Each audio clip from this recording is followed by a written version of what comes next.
Some of you look pretty familiar, so nice to see you all again. I will not try to take too much time, but let's see if we got. All right. I kind of want to just say to start, I bet you've learned a lot. I know in just kind of here in the last hour or so, much of what I'm going to say probably I've heard bits and pieces from all the different speakers since I've been here. So hopefully I can tie it together a little bit. You know, you're at a point right here where you should be feeling pretty good. If you kind of followed this whole process, you've done a term sheet, you've raised money. With Sharice just now, you've closed the round, and I heard Sharice say you should take a vacation. So that sounded pretty good. Pause. A pause. I actually have in my notes, should you be thinking about a vacation? You probably told your family, whatever that is, significant other, spouse, you told your kids, you maybe have parents, you're celebrating. Is it a good time maybe to go to somewhere you haven't been, Mexico, Vegas, I don't know, Canada in the summer? I mean, I think some of you say, God, it's a good time to pause, celebrate. During my next part of the presentation, I think virtually you all want to start a business. Is that kind of the theme here? So just put yourself a little bit in the other side. I'm going to speak to this as being an investor. But just so you know, I've raised money from an early stage from no revenue. I've been part of some public companies that raised money months before they went public, and then actually took company public as CEO, raising $270 million and taking the company public. So I've kind of seen it on the investment side. So I think I'm over here on the investor side, but I've been on your side in many times before. So you've raised the money, you've celebrated, but now I'm going to actually put this little hat on saying, what's going on now? Well, what's going on is, we better get some slides going here. What's going on is you may have very little revenue. I mean, some of you that I've even talked to, especially that go through the cohorts, have very little revenue early on, but you need to raise money. Some of you who I don't know, I'm sure whatever size company, you either need to raise money, you either have raised money, or maybe you need to raise more money, or you probably wouldn't be here. So the key is I'm going to take this people's money, and am I going to communicate? And almost everything we talk about is really about that one word. Are we going to communicate? So what's prepared here is there's going to be monthly and quarterly updates, and these are the different things you could say. Let me just say, and Mike talked about Angels List and other things that I've done on my own. I would love to see in a perfect world, and I don't see it very much, is a monthly update.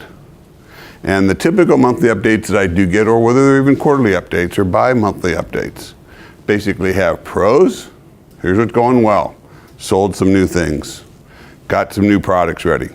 Got new manufacturing. Got less whatever is new, that's good.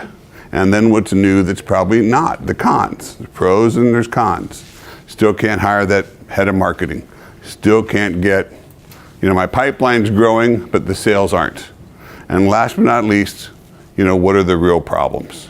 And what are the real asking for? And in most cases, they're almost identical. They ask for help in sales. Almost everyone's asked for, who do you know that can further our business? Because now they're speaking to people that have invested. Okay? And that's kind of the takeaway here is that you should be thinking about. And that's sometimes called legally information rights, where you're allowed to get some information that typically would imply, monthly or quarterly financials.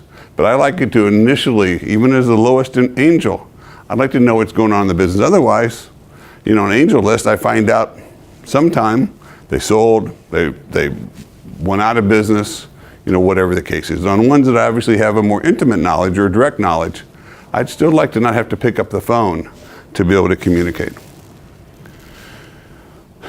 When do you stop pitching? I have one investment I'm in.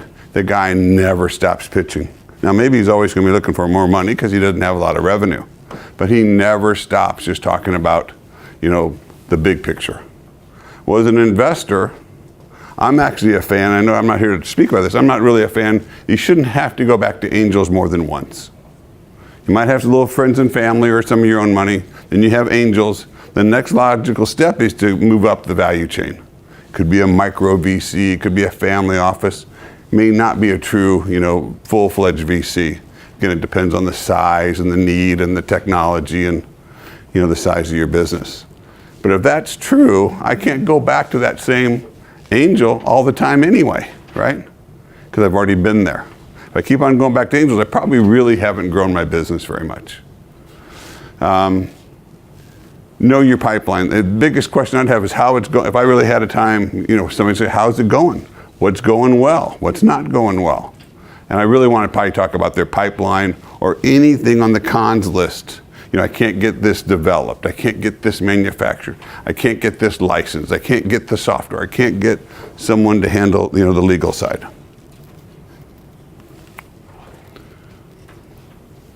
Okay, startup investors are rarely passive. So, passive versus involved. Passive means, I'm not trying to make fun of anybody. People could be doctors and dentists here, but if your neighbor's a doctor or dentist and knows nothing about your field, and you get them to invest, and he or she never asks a question, that's a passive person. They don't know, and they may not be able to help. If it's opposite of passive is they kind of want to be able to help. They wrote a check, and again, if you're on my side of the table in this case, you wrote a check. You kind of like to know what's going on. Now, on this angels list, it might kind of got me talking about a little bit ago. I realize I have no involvement, but you know what? A ton of those small companies have reached out to me because they see that I'm on angels. They see what my background is, and can I open a door? So one actually had a tie to the insurance accelerator. There's others that have had other ties or have some kind of tie back to my telecommunications or internet background. Again, they reach out thinking I can help. And you like that even in a totally, in theory, a passive involvement where I'm actually a layer below, some other name. But the key here is you want to utilize their skills. You want to suck all the information you can out of your investors to benefit your organization. The goal isn't really that they're passive. You might think, they're passive. I have their money. I don't need to ever talk to them again. No. Somebody said you might have to go back to them again and again. That kind of defeats what I said before, but you may have to go back to them again. You certainly want to go back to them to probably get referrals for sales, for HR, and maybe even for other investors.